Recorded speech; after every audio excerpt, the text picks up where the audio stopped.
En Serie A, il semblerait que la meute soit définitivement lâchée. L'Inter a donné un coup sur la tête de son adversaire principal, à savoir le Milan, il y a quelques jours. Toutefois, il reste 3 places à prendre en Ligue des Champions. Il reste 6 clubs qui pourraient y prétendre entre la seconde et la 7e place. Sans faire des comptes d'apothicaire, on parle de clubs qui ont entre 40 et 49 points. La Juve a encore un match à rattraper. Également le Napoli. Donc, 3 places, 6 clubs. Est-ce que tu peux nous donner déjà une première vue globale de la situation et de ce qui se dit de l'autre côté des Alpes? La première chose qu'on peut dire, c'est que l'Inter est en tête, elle a 4 points d'avance sur le Milan, mais attention, on l'a exclu de cette course-là parce que c'est vrai qu'il y a un mini trou qui s'est formé, mais voilà, on n'est pas à l'abri quand même de cataclysme, donc n'écartons pas quand même l'Inter de cette course-là, mais disons qu'elle a un écart quand même, une légère avance, donc on peut la mettre à part. C'est vrai que derrière ça va très vite, tu as quand même 6 clubs qui sont regroupés en pas beaucoup de points. On vient de démarrer quand même la deuxième partie de saison, donc ils vont plus ou moins tous s'affronter. Dimanche, il y a un Roma-Milan qui serait très très intéressant à suivre pour voilà, dans l'optique aussi de cette course avec les champions. Mais c'est vrai que la Lazio semblait complètement perdue. Elle était à 13-14 points du Milan il y a encore quelques journées. Elle est revenue, elle est quasiment là derrière le Milan. La Roma qu'on pensait perdue après cette semaine dantesque, la défaite dans le derby, les 6 changements contre la Spezia. Voilà, on pensait vraiment que c'était fini et elle est toujours là. Le Napoli qui traverse une période très très difficile avec Gattuso, qui pourrait se faire éliminer la Ligue Europa. On a l'impression que voilà, ils sont un peu détachés. C'est vrai qu'aujourd'hui ils sont pas du tout favoris à cette course-là, mais ils restent là.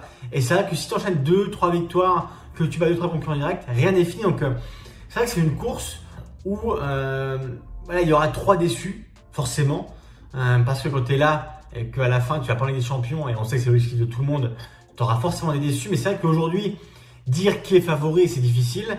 Mais disons que la tendance aujourd'hui voudrait que la Lazio, sur sa lancée, parvienne à se qualifier. Le Milan est là depuis le début de saison, donc ne l'oublions pas et ne l'enterrons pas après juste deux défaites aussi éclatantes soit-elles contre la Spezia, l'Inter. Donc il y a la Juve aussi. Alors la Juve, évidemment, on a l'impression qu'elle a son ticket automatiquement pour Ligue des Champions, mais on le voit avec le PSG en France, rien n'est promis pour tout le monde. Donc et chacun va devoir se battre chaque week-end pour prendre des points et pour alors viser le titre, parce que l'Inter, comme on l'a dit, est juste là, mais parce que la Ligue des Champions, il y aura forcément des déçus. Et les déçus, on le sait, dans un contexte économique compliqué comme aujourd'hui, aller en Ligue des Champions, c'est primordial. D'accord, très clair. Alors, il y a un point commun entre ces 6 clubs, c'est qu'ils vont tous jouer l'Europe. Pour certains, l'aventure, la campagne européenne va peut-être s'arrêter assez rapidement, bien que, ne sait-on jamais, c'est la magie du football.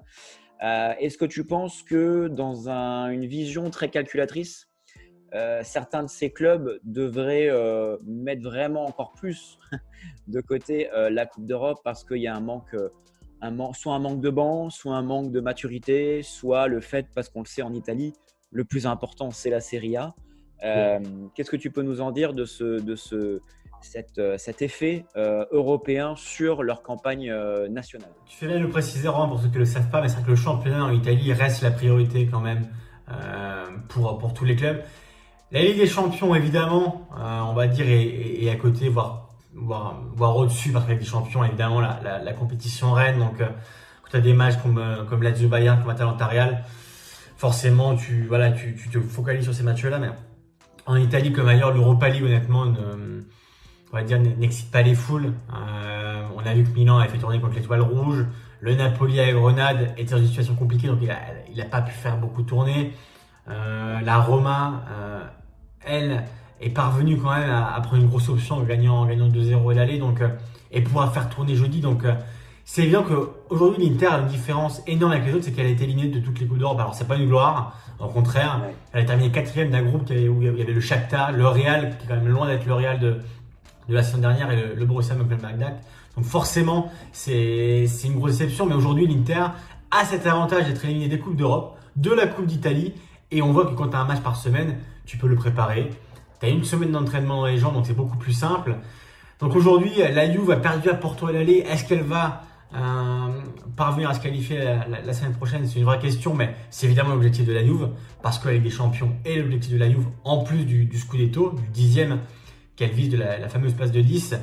La Lazio, l'Atalanta contre le Bayern et le Real a l'objectif de se qualifier, aussi dure la tâche soit-elle, donc c'est une vraie possibilité. Et on a vu que tous les clubs qui jouent en Coupe d'Europe perdent quasiment des points le week-end. Donc ces 6 clubs-là qu'on a évoqués sont tous pour le moment à engager à l'heure où on parle en Coupe d'Europe, Ligue des Champions et Europa League. Celles qui sortiront seront forcément déçues, ce sera forcément un échec, mais il y aura forcément l'avantage entre guillemets de pouvoir te reposer la semaine, de préparer ton match en championnat. Et par exemple, on parlait du derby, le derby, l'Inter avait eu une semaine pour le préparer. Milan avait eu 3 jours malgré quand même un large turnover à Belgrade contre l'Étoile Rouge. Donc, et on a vu quand même une différence aussi physique, un déficit physique de la part du Milan. Donc les équipes paradoxalement qui seront éliminées de la Coupe d'Europe auront un avantage en championnat pour cette course à la Ligue des Champions. D'accord, très clair. On pense notamment par exemple en Ligue 1 à Lyon, qui finalement fait une saison du feu de Dieu parce qu'elle a un match par semaine, entre guillemets, bon, selon les calendriers, mais ils n'ont que la Ligue 1 à vraiment préparer assidûment. Alors, je vais te poser la question, mais évidemment, vous qui nous regardez, n'hésitez pas à nous dire en commentaire qui vous voyez accompagner l'Inter l'année prochaine en Ligue des Champions. Toi, de ton côté, si tu devrais te mouiller un petit peu, quel serait pour toi le trio qui décrocherait le ticket pour ça, c'est une vidéo qui sortira à la fin de la saison, c'est terrible. Écoute, je pense déjà que après des années d'absence, je pense que la Milan va parvenir quand même à revenir en Ligue des Champions parce qu'elle est quand même sur une belle lancée malgré cette mauvaise période qui passera selon moi parce que tous les clubs en ont, donc je pense que Milan ira. L'Atalanta, mine de rien, a un Luis Muriel en feu, un Duvan Zapata en feu, à une équipe quand même qui, depuis 2 ans, joue avec des champions. Alors maintenant, on aurait presque l'habitude, mais l'Atalanta quand même est une équipe qui n'avait jamais joué il y a 2 ans, donc qui a failli éliminer le PSG l'année dernière, faut pas l'oublier. Donc je pense que l'Atalanta du Gasp arrivera à se qualifier. Après, c'est vrai qu'il y a un duel, il y a une espèce de combat entre Lazio, Roma et Napoli. À l'instant T, j'ai envie de te dire que la Lazio part avec une longueur d'avance au niveau de la tendance actuelle. Est-ce que la tendance de février sera celle de mai? C'est compliqué de le dire, et c'est même, je pense pas, mais le Napoli aujourd'hui paraît quand même lâché, dans le sens où Osimhen quand même a une période très compliquée, Gattuso est sur la sellette. Il y a vraiment le Napoli paraît quand même hors jeu, même si au niveau comptable, le Napoli est toujours là. On va dire que dans l'esprit, on sent quand même que le Napoli patine. Donc c'est vrai que j'aurais tendance à le mettre un peu de côté, même si rien n'est fait. Et il y a ce duel romain, on va dire, entre la Lazio et la Roma. Je pense que la Lazio, on l'a vu dans le derby quand même, avait mis un 3-0 à la Roma, donc part peut-être avec une longueur d'avance. Après, si la Lazio se fait éliminer par le Bayern, que la Roma normalement va se qualifier pour la suite de l'Europa League, la Lazio n'aurait plus qu'un match par semaine. Donc il y aura aussi cet avantage-là pour la Lazio, mais moi je dis quand même attention avec le Bayern parce que je suis pas certain que la Lazio se fasse éliminer. Donc voilà, c'est vraiment un facteur déterminant, hein, Romain, le parcours en Coupe d'Europe. Les clubs qui seront éliminés auront vraiment un avantage. Alors que certains n'espèrent pas parce que se faire éliminer, c'est pas une gloire et c'est pas l'objectif. Mais c'est vrai que c'est un avantage quand même pour le championnat. Donc, s'il y a un duel Lazio-Roma, si la Lazio vient à être éliminée par le Bayern, il y aura quand même forcément un avantage par rapport à la Roma qui normalement va se qualifier en Europa League. Donc, comme ça, je te dirais l'Inter, le Milan, la Juve évidemment, parce que je pense qu'au final, quand même, la Juve a les forces pour s'en sortir, même si le jeu n'est pas flamboyant. Je pense que la Juve parviendra à se qualifier avec des champions. Et comme ça, j'aurais peut-être l'Atalanta avec la Lazio juste derrière qui pourrait quand même mettre son passé. Mais c'est vrai que toi, c'est compliqué. Il y aura forcément beaucoup de déçus. Lazio, Atalanta, Rome, Juve, Napoli, Milan, c'est vraiment compliqué.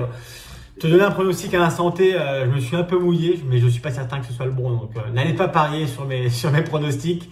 Mais disons que c'est la tendance du moment. En tout cas, c'est gravé dans le marbre, attention.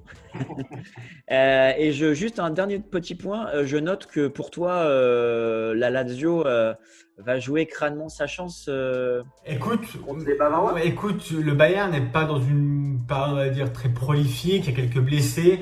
Je te dis pas que la Lazio va se qualifier parce qu'évidemment que la tâche est compliquée, parce qu'en face, il y a un joueur qui s'appelle Robert Lewandowski, mais la Lazio a Ciro Immobile. La Lazio a Luis Alberto, la Lazio a Milinkovic Savic, elle a un super entraîneur qui s'appelle Simone Inzaghi.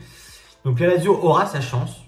Je ne sais pas si la limite sera trop grande ou si le pass à effectuer sera trop grand, mais je pense que la Lazio peut jouer sa chance. Du moins, je pense qu'elle donnera du fil à retour au Bayern. Disons qu'il n'y aura pas un 3-0 aller, un 4-0 au retour. Je pense vraiment qu'il y aura combat, il y aura duel. Peut-être que la Lazio sera éliminée, et c'est même probable sur le papier à l'instant T. Mais je pense quand même que la Lazio peut mettre en difficulté le Bayern. Et c'est un match qui est attendu à Rome depuis vraiment. C'était très très longtemps qu'on n'avait pas attendu un match comme ça à Rome. Et ça va être le feu, même si malheureusement l'Olympico sera à huis clos. Il y a vraiment une grosse attente autour de ce match-là. Et voilà, je ne donnerai pas la Lazio pour morte avant ce match face au Bayern. D'accord, super. Écoute, on va suivre tout ça avec attention et chaque week-end délivrera sa vérité jusqu'à la fin du championnat. Merci beaucoup Guillaume Merci, pour tes lumières et je te dis à très vite.